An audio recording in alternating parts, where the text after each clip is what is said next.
Everybody. Thanks for listening. I'm Jenny. I'm a life coach, and today I'm talking about types of love for INFJs and empaths.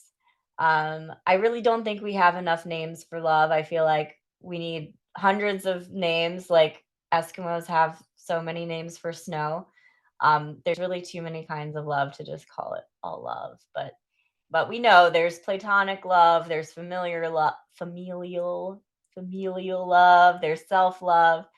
Um, but the type of love we're looking for a lot of the time is we want our dang soulmate already. We have an idealistic view of love, and we want to find our soulmates. We hear these stories about people finding their soulmates, and it never really happens for us. Like I saw some story about this couple who got married and they realized that they were in each other's photos in the background as children at Disneyland, and didn't even know, like, when they crossed paths again as adults and whatever. But like that never happens. Like that stuff never happens for us. And it's like we're always trying to figure out why not me. Um every relationship is a contract, even though we can't call it that. Monogamous ones, non-monogamous ones, situationships, friendships, they're all unspoken contracts, and they all have rules and expectations that are not easily changed. When you enter a relationship with someone, you are accepting who they are, in that form, whether you're consciously accepting it or not. And who someone is not easily changed once you've signed up for a relationship with them, no matter how much advocating you try to do. We're all here on different life paths. We all have different soul blueprints or soul contracts. Um, and soulmates, meeting your soulmate, like that Disney story, isn't always a thing. It's not always part of your soul blueprint. It's not always part of your mission here on earth. We didn't all come here to live happily ever after. It depends on your contract, but you can also kind of change your contract sometimes to an extent.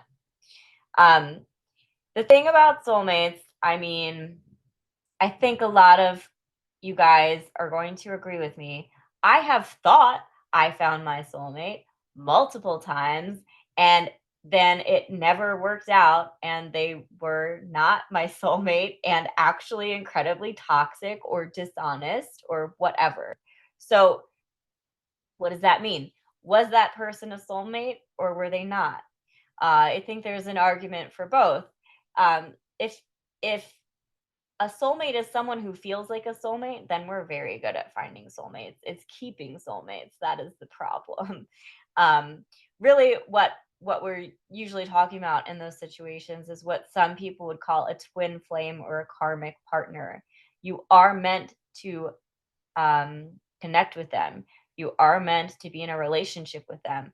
There is some kind of clandestine purpose, um, that you are here to enact with them, but it's just not living happily ever after. So sometimes that is what a soulmate is. They're here to trigger you, they're here to teach you lessons or to usher you through a passage in your life. So if you want to get spiritual, they do love you on a soul level, but on a mortal level, they're just here to teach you a lesson. They have conspired on a soul level to teach you something. On a mortal level, they're just here to frustrate the living piss out of you or worse. Okay. Um, they're not here to love you. They're here to teach you until you hate them. And if you want to challenge, so if you want to challenge, look for a soulmate. If you want peace, look for peace. Um, so so looking for soulmates a lot of the times feels like an adrenaline rush when we really should be focusing on the feeling of safety and security in our relationships. Toxic people often feel like soulmates because they're mirroring us. We're seeing us mirrored back to ourselves. They're mirroring the best parts of ourselves and the dark, shadowy parts that we're repressing in order to remain fragmented instead of whole. So everything that we love about toxic people, we can reclaim within ourselves. Um, so we can integrate that sexy, unhinged wildness, or we can marvel at the depths of our own compassion, and take back the duality that they are showing us. Because the bold, expressive, edgy person that you fell in love with in that toxic person is actually a part of you that you're seeing, and they're just the mirror. Okay. So we find our soulmates easily. It's just not what we picture when we think of looking for a soulmate. Um, and it feels profound because it is profound. It's just not profound in the way that we want it to be. Um, and there is no perfect partner. If they were perfect, they would have found you by now. You wouldn't still be waiting for them to find you.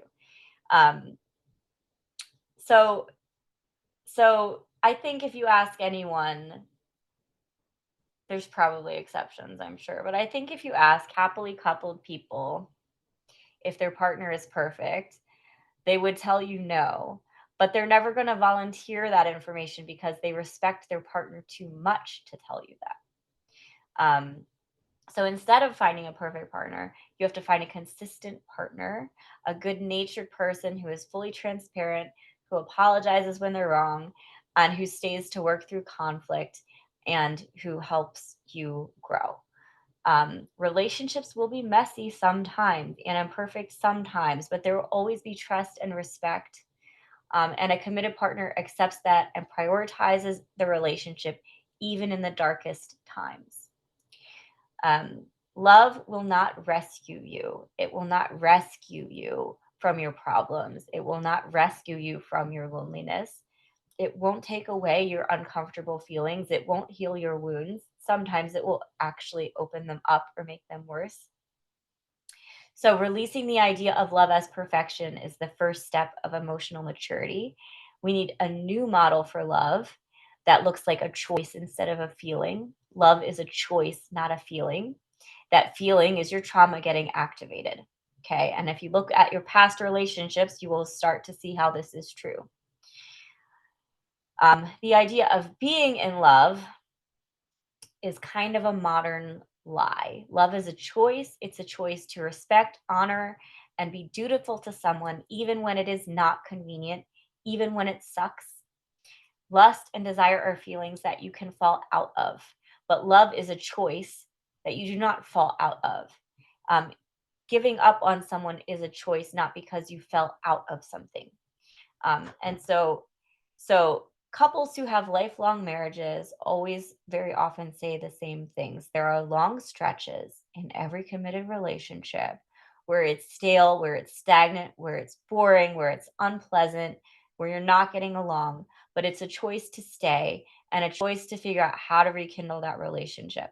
And that is the most important thing. There's exceptions: abuse, addiction, cheating, there's always exceptions. But if you're committing to loving someone, you're committing to loving them even when you don't feel like doing it. You're committing to riding through the rough patches and finding them again on the other side. Um, and so it's a choice. Commitment is a choice. It is not a feeling. Um, the right relationships in general will make your life easier instead of harder, but there will still be hard patches. And it's a commitment to knowing there will be hard patches and to staying through those hard patches and being there no matter what. And you won't usually find this in other people until you can be this for yourself first. Um, the pull, these people who feel like soulmates, there's always a very strong pull. Um, the thing is, we're repeating unhealed childhood attachment wounds in our relationships. So if you have a history of toxic relationships and you felt that pull, it's because you're being pulled towards familiar unhealthy patterns. The stories we hear about people who just meet their person and know it's the one and they live happily ever after probably had healthy childhoods. And in healthy childhoods, you feel that pull with what's familiar. Again, so you feel that pull with a healthy person. So if you had an unhealthy childhood, you will feel the pull with unhealthy people. And if you had a healthy childhood, you will feel the pull with healthy people. Certain people just glow and we feel pulled towards them. Um, but it's important to use a lot of logic here. Bring in the logic energy, and don't just listen to your heart. I know that sounds counterintuitive. Um, we are drawn to people for two basic reasons. They have um, both the positive and negative qualities of the people who raised us, or they compensate for parts of ourselves that have been cut off or neglected in childhood. Um, we are pulled by ourselves remembering, and opposites attract. So if you're particularly shy or inhibited or unclear about what you want or weak in expressing your desires, um, then you're a candidate, prime candidate to be bulldozed by someone who is willing to push their own desires onto you. When you repress your emotions and shun intimacy, um, the only people whose emotions are intense enough to break through that are people who are going to be emotionally unstable. So the more that you start to heal these things, the more you will attract people who are manifesting their stuff in healthy ways as well. Um, the narcissist, if you have experience with narcissists, they're completing you because you haven't integrated your shadow. You haven't accepted the shadowy parts of yourself. And so you need that narcissist to complete you. Once you do your shadow work and accept those darker parts of yourself, now that narcissist isn't equating into the equation anymore. So healing yourself is how you will begin to attract healthier partners. If you have unhealed wounds, that toxic person is completing you. They're filling in those gaps. You need their shadow because you're repressing yours. And it feels profound because people who treat you right are too nice to open up those wounds that you need to see. And so this is how we get emotionally hung up on people who have traits that we do not have or that we wish we had. It's also important to know about limerence. There's a difference between love and limerence. Limerence is a symptom of emotional neglect, and it's when you become obsessed with people, um, too easily, too soon, too early, or who maybe aren't interested in you. It's one-sided love, is basically what limerence is. You have like a whole relationship with them in your head. You read into the things that they say or do as clues that they're interested in you when they're not.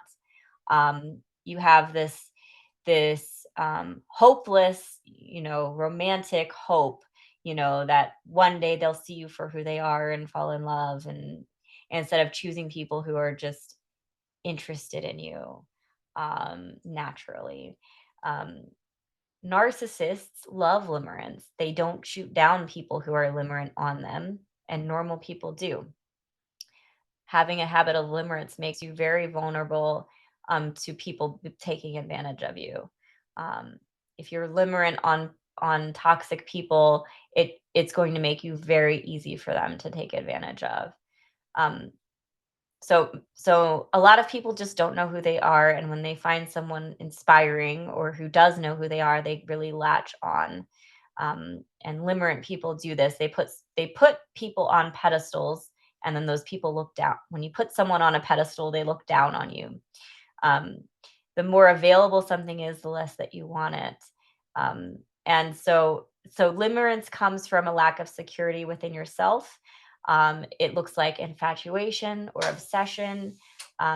It's a fantasy that a perfect person can finally love you in the way that you've never been loved, and it becomes all consuming. It's a futile attempt to fill a void. Um, from the outside, it feels very desperate. It feels like that person is just like glomming onto you. It's like a very thick, sticky kind of energy. And they're obsessed with you because their inner child is looking for someone to reparent them. And so the medicine is to learn how to reparent yourself if you're someone who who has a habit of getting limerent on other people.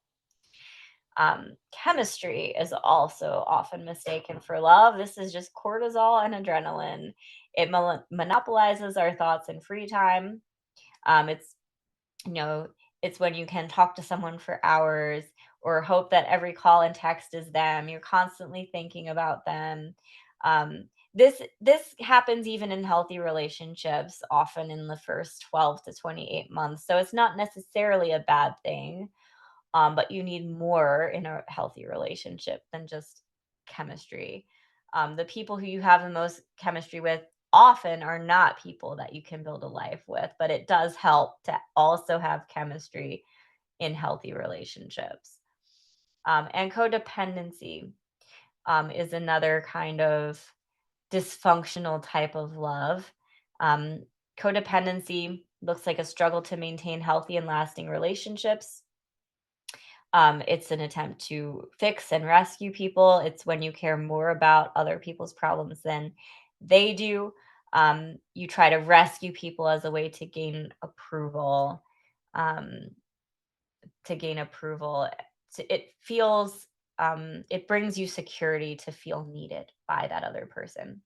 Um, Habits of codependency are difficulty identifying your feelings, minimizing, altering, or denying how you truly feel, um, perceiving yourself as unselfish and dedicated to the well being of others, difficulty making decisions, judging everything you say or do as never good enough, being embarrassed to receive praise, not asking others to meet your needs or desires, valuing others' approval over your own, not perceiving yourself as lovable, compromising your values to avoid rejection, being overly sensitive to how others are feeling, um, being overly loyal and remaining in unhealthy relationships too long, being incredibly loyal to people that hurt you, fear of expressing different viewpoints, putting aside your interests to do what everyone else wants, accepting sex when you want love, believing other people are incapable of taking care of themselves, attempting to convince others of what they should think and feel, becoming resentful when people do not accept your help, offering advice without being asked, over giving to people that you care about, using sex to gain affection, um, a need to feel needed in your relationship.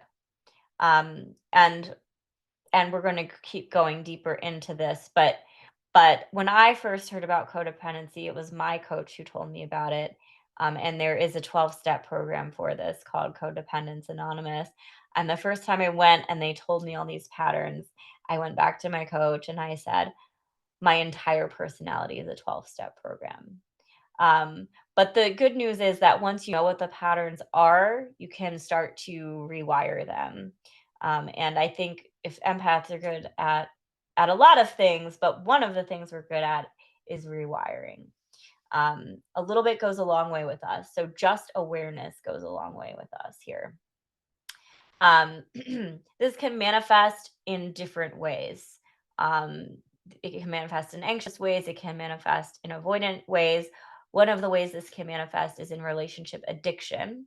This can look like a pattern of serial relationships, staying in relationships too long or moving on too quickly to avoid pain, seeking love outside the relationship, a search for an unattainable soulmate even when you're in a relationship, the fear of not being enough, avoiding intimacy or having backup plans, um, backup people if your relationship isn't working out. You fear your feelings, you escape your feelings with affairs, strip clubs, or porn. Fear of being alone. You prefer unhealthy relationships over being alone with yourself. Another way this can manifest is as relationship avoidance. Love anorexia is avoiding self love or avoiding receiving love. Um, Sexual anorexia, avoiding sex out of fear, um, denying natural feelings and seeing sex as bad or dirty. Relationship anorexia, which is isolation from fear of being judged and denying your desires for connection, fear of intimacy, acting in ways that sabotage intimacy and create distance, fault finding with your partner, distracting yourself to avoid intimacy and numbing, indirect or evasive communication, expecting your partner to read your mind, or suppressing your needs and then resenting the other person for not meeting them. Um, with healthy love, what we're looking for is compatibility, right? Um, Compatibility, I wish, was just as simple as figuring out your personality type and then finding a compatible personality type. For INFJ personality types, our golden match is supposed to be an ENTP or an ENFP, but unfortunately, it's not that simple. Your personality type is a very small piece of the compatibility puzzle. There's a lot of pieces, and I think it's a better predictor of what your strengths in relationship are going to be and what your problems are going to be than it is for how successful your relationship is going to be. There's examples of failures and successful relationships, I think, for every different possible personality combination. Enneagram probably has a lot to do with it also. So there is an equation. Um, there is an equation. It's an unsolvable equation, and personality type and enneagram is just part of that equation. Other parts of the equation are your goals, your values, your lifestyle, your level of intelligence, your level of self awareness, your soul age, or just what life phase that you're in, how vulnerable you can be, and how good you are at practicing gratitude and appreciation and vulnerability. Um, you need similarities, enough similarities in your lifestyles and values. You need to see the world similarly and share similar goals. Um, you need to be able to meet each other's emotional needs. You need respect, you need connection, you need safety, and you need trust. Age is another factor. Birth order is another factor, right? But they're not enough by themselves. Yes, you can find information about age compatibility, but again, it's only one piece of an unsolvable equation. Um, Body odor matters, your body chemistry matters, what generation you're from, what culture you're from, whether you had brothers and sisters, what you're physically attracted to, your level of emotional intelligence. All of these things matter. As far as intelligence go, the smarter you are, the fewer options you will have, because you need someone who's around the same level of intelligence as you. So, as if empaths didn't have it hard enough, we also need people who are somewhat as smart as us, in addition to all the other things. Um, Compatibility, to an extent, though, is not external, it's internal and based on neuroplasticity, because the more calcified and rigid you are, the less compatible you are with anyone. And the more open minded, vulnerable, curious, adaptable you are, the more compatible you are with anyone. So it's a mistake to look for someone who's rigid in all the same ways as you. You want to be open and curious about people who do think differently and see the world differently if you want to increase your chances of compatibility.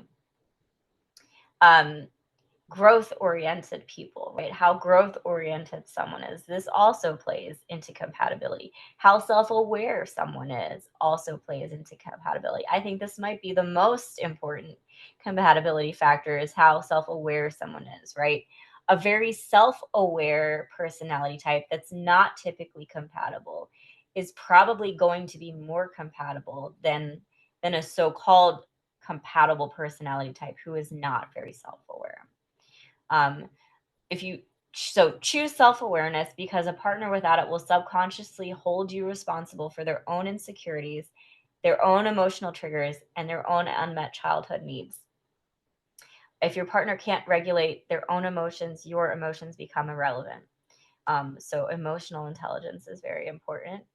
And balance. Many people care deeply about themselves and neglect others. And other people care deeply about others and neglect themselves. And it's important to have a balance of both, being able to care deeply about others without neglecting yourself. So I love, love, love, love Myers-Briggs, but it is not a good compatibility indicator by itself. There's good and bad examples of every different personality combination out there. Um, it is good for predicting what your problems are going to be. Um, but the letters alone also don't matter. You also have to look at the cognitive functions, because introverted feelers are going to be more selfish in relationships, and extroverted feelers are going to be more self-neglectful and overgiving to other people. The irony is this can also cause relationship problems with their partner if they're overgiving to people who are not their partner, right? If they're overgiving to coworkers or overgiving to family members and there's nothing left over for their partner. We think of overgiving as the partner is benefiting, but sometimes the partner is actually suffering when we're overgiving to other people. Um, having two extroverted feelers in a relationship um, can be helpful, because then one person's focused on meeting the other's needs, that person's focused on meeting the other's needs.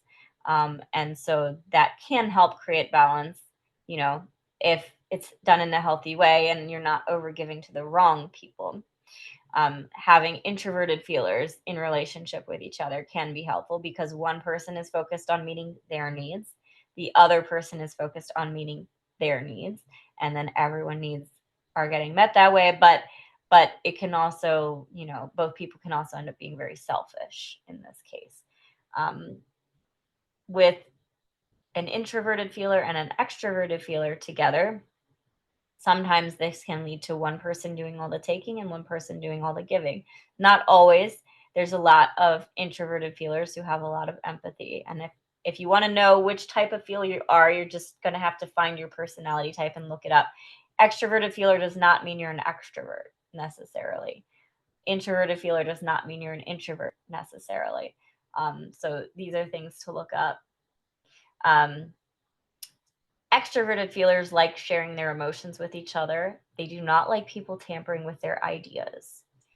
Extroverted thinkers love sharing ideas with each other. Their emotions are no one's business. So you can also have culture clashes when you have an extroverted feeler and an extroverted thinker together. Um, so, so as far as personality types, when you have P people, P's and J's, perceivers and judgers, this can also create culture clashes. So P's are very free spirited and open minded, and they don't like to plan things as much. They like to keep everything open. And J's like to plan things, they like to have information, they like things to be decided. Um, but opposites attract, you know, and it can be fun, you know, to have someone who helps you be more free spirited, or it can be helpful to have someone who helps you plan things better, right? And it can also lead to culture clashes, because if you're a J and you're with someone who's too free spirited, they can make you double down on your J even harder. They can make you feel like you have to be even more in control, if it feels like they're just not in control at all. So every combination is going to have challenges. There is no perfect partner. Even if you date someone who is the same type as you, who has the same strengths and weaknesses as you, the things that annoy you about them are the same traits that you also have. But at the same time, you know, if that person is just as worried about the future as you, if you have someone who is just as strong at judging, for example, as you, then sometimes it gives you the space to worry about the future a little bit less. So lots of dynamics at play here, right?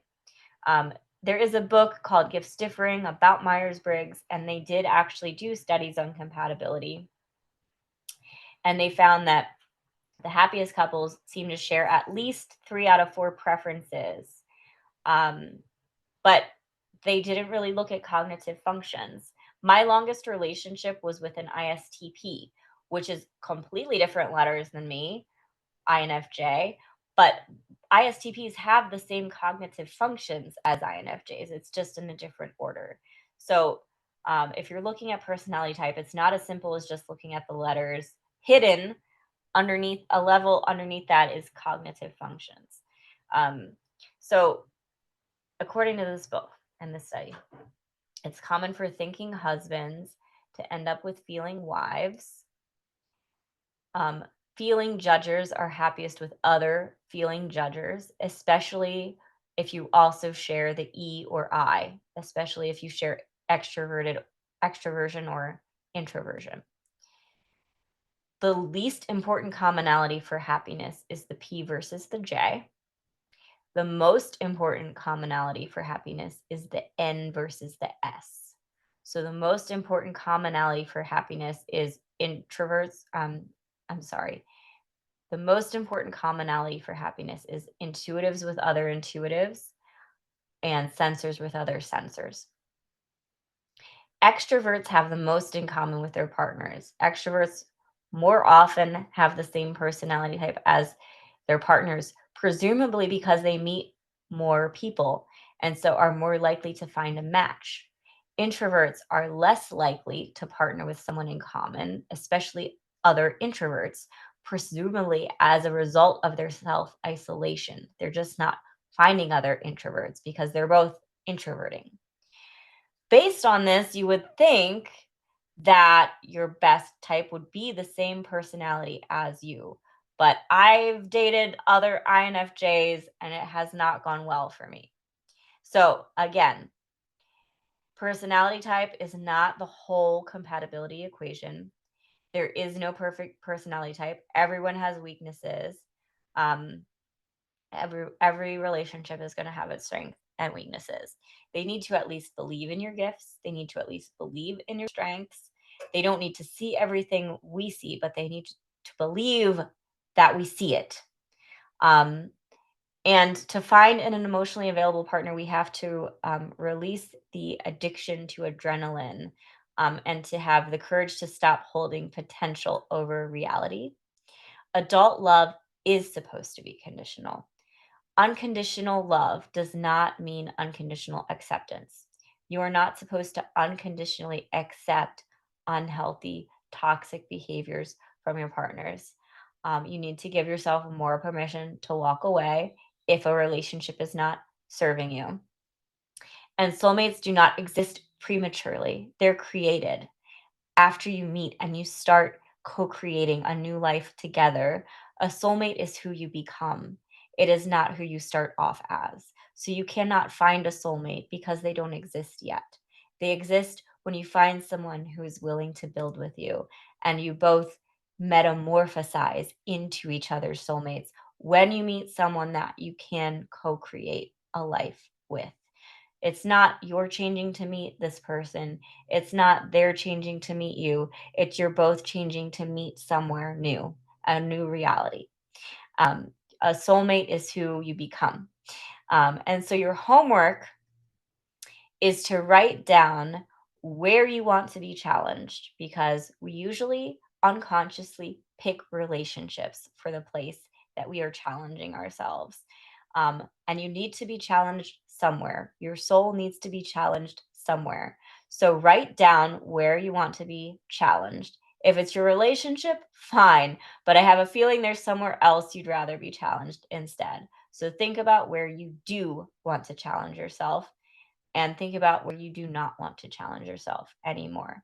That's everything I have for today, everybody. Thanks so much for listening. If you want more information, more content, or if you're interested in coaching, check out the links in the description.